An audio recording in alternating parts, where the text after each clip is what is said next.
Jesus more. So, my dear friends, we continue with the apocalyptic literature of Luke's Gospel, talking about the end.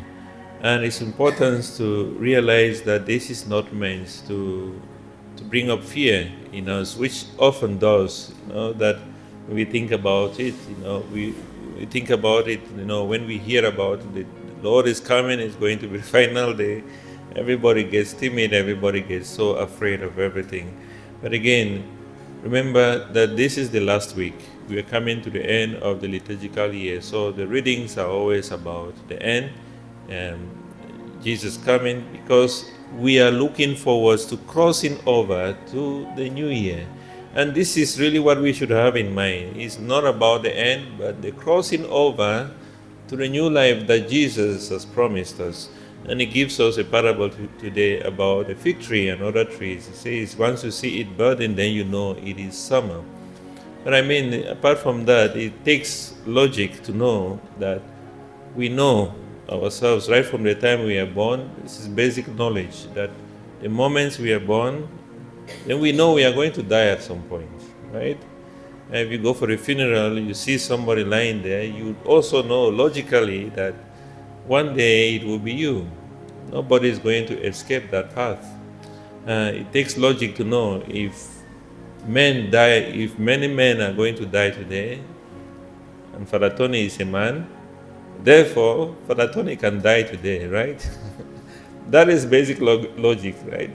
If many women are going to die in the hospital, are going to have accidents, let's say that many women are going to have accidents today, and Xiaoming is a woman, then Xiaoming can have an accident. That is just basic logic.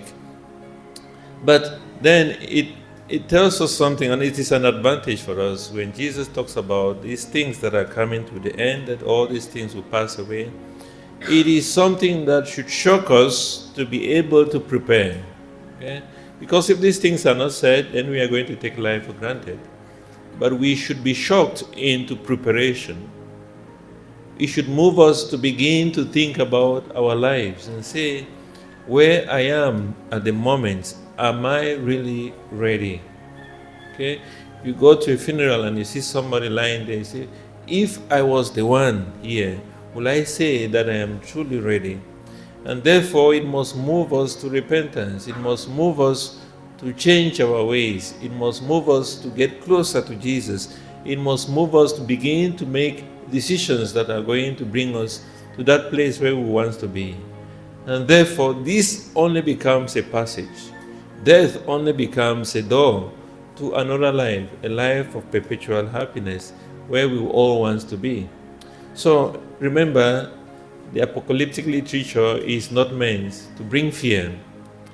It is meant to make us to continue to serve God in the best way possible, and to continue to stream our lives, to detach ourselves from the things that we know could become an obstacle to our relationship with Jesus, knowing that death is something that is inevitable. The fact that Jesus is coming is something that we cannot avoid. It's going to come to everybody at some point. And therefore, all we have to do is to be ready, to keep making the right decisions.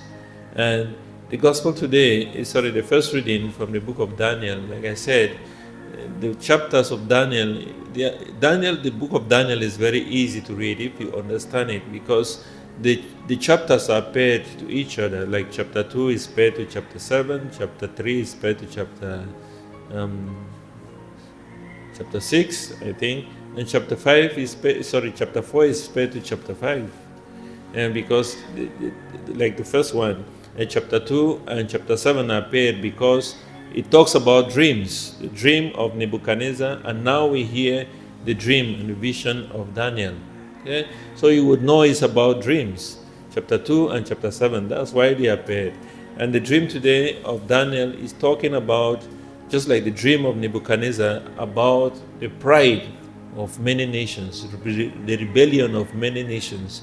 This is what we find today. Even ourselves, we try to rebel against God through our own sinfulness.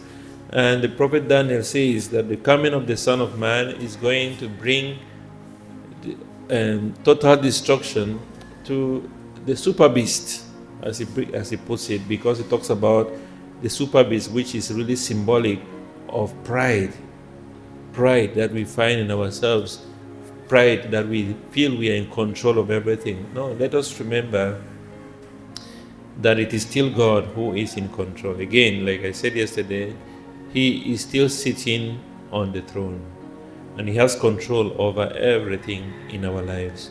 So my dear friends, as we continue to prepare ourselves to cross over to the new year on Sunday with the beginning of Advent, and as we prepare for the coming of Christ in our hearts at Christmas, let us ask God for the gift of humility, and most especially to be reminded at all times to be ready through the sacraments that the Church has provided for each and every one of us, through the way of life that is pleasing to God.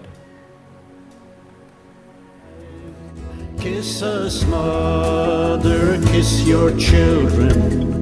Bring God's blessings from above. With your mantle blue enfold us in your gentle holy love.